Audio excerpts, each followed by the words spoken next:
বাংলার লোকসংস্কৃতির একটি বিস্ময়কর অধ্যায় নীল পূজা বা হাজরা পূজা। প্রতি বছর চৈত্র মাসের শেষ দিকে বাংলাদেশের বিভিন্ন অঞ্চলে এই উৎসব পালিত হয় এক গভীর ভক্তি ও বিশ্বাস নিয়ে। আজকে ভিডিওতে আমরা দেখাবো কিভাবে নারী পুরুষ ছোট বড় সকলে মেতে উঠেছেন এই পূজার নানা আচার অনুষ্ঠানে। শোভাযাত্রায় ঢাক ঢোলের শব্দ, কুলাতে প্রদীপ জ্বালানোর মাধ্যমে পূর্ণতা পায় এই যাত্রা। এই পূজার পেছনে রয়েছে শিব ও নীলকণ্ঠের প্রতি গভীর ভক্তি এবং প্রাকৃতিক শক্তির প্রতি শ্রদ্ধা। থাকছে বিস্তারিত।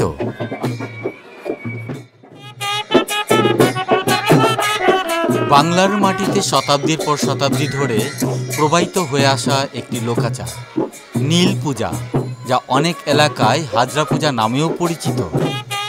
চৈত্র সংক্রান্তির এই বিশেষ পূজা শুধুই একটি ধর্মীয় আচার নয়, এটি এক গভীর সাংস্কৃতিক ঐতিহ্যের প্রতিফলন। এই পূজায় মিশে আছে মানুষের বিশ্বাস, প্রার্থনা আর প্রাকৃতিক শক্তির প্রতি কৃতজ্ঞতা। আজকের এই পূজাটা ছিল চড়ক পূজার দ্বিতীয় দিন, নীল বা হাজরা পূজা।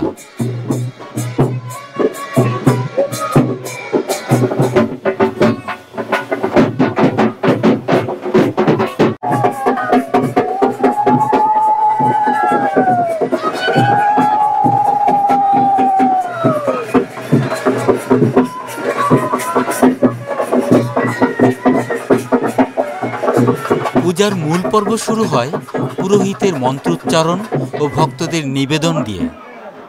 এখানে শিব বিশেষত নীলকণ্ঠ রূপে আরাধনার কেন্দ্রবিন্দু। নীলকণ্ঠের বিষ পান করার পৌরাণিক কাহিনী এই পূজার মূলে, যার মাধ্যমে ভক্তরা বিশ্বাস করেন রোগ, কষ্ট ও পাপ থেকে মুক্তি মিলবে।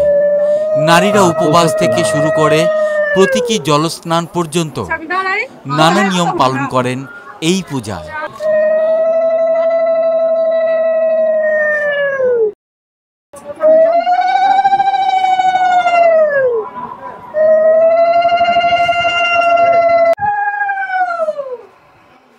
এরপর শুরু হয় শোভাযাত্রা।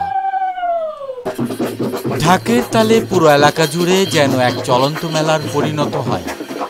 মানুষ শুধু দর্শক নয়, সক্রিয় অংশগ্রহণকারী। প্রতিটি পথ যেন হয়ে ওঠে তীর্থপথ, আর প্রতিটি মুখে থাকে একটাই উচ্চারণ, বাবা নীলকণ্ঠ শিবের জয় হোক।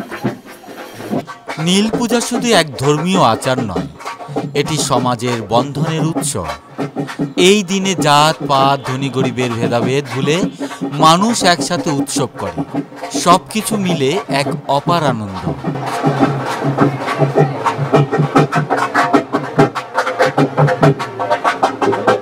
এই পূজার ইতিহাস বহু প্রাচীন।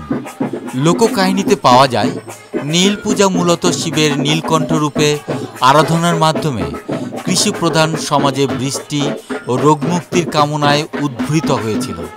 বিশেষ করে দক্ষিণবঙ্গ, বর্ধমান, নদিয়া, হাওড়া আর মুর্শিদাবাদ অঞ্চলে এই পূজা এখনও জীবন্ত ঐতিহ্য।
এই ডকুমেন্টারিতে আমরা দেখালাম শুধু একটি পূজার দৃশ্য নয়, দেখালাম বিশ্বাস, ঐতিহ্য আর মানুষের সংযোগ।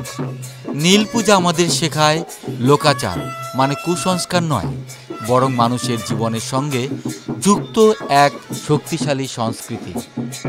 এই বিশ্বাসী যুগ যুগ ধরে টিকিয়ে রেখেছে বাংলার মাটি ও তার মানুষকে। আসুন আমরা ঐতিহ্যকে জানি, বুঝি এবং পরবর্তী প্রজন্মকে তা গর্বের সাথে পৌঁছে দিই। যদি আমার এই ভিডিওটা ভালো লাগে তাহলে অবশ্যই সাবস্ক্রাইব, লাইক ও কমেন্টস করতে ভুলবেন না। ধন্যবাদ।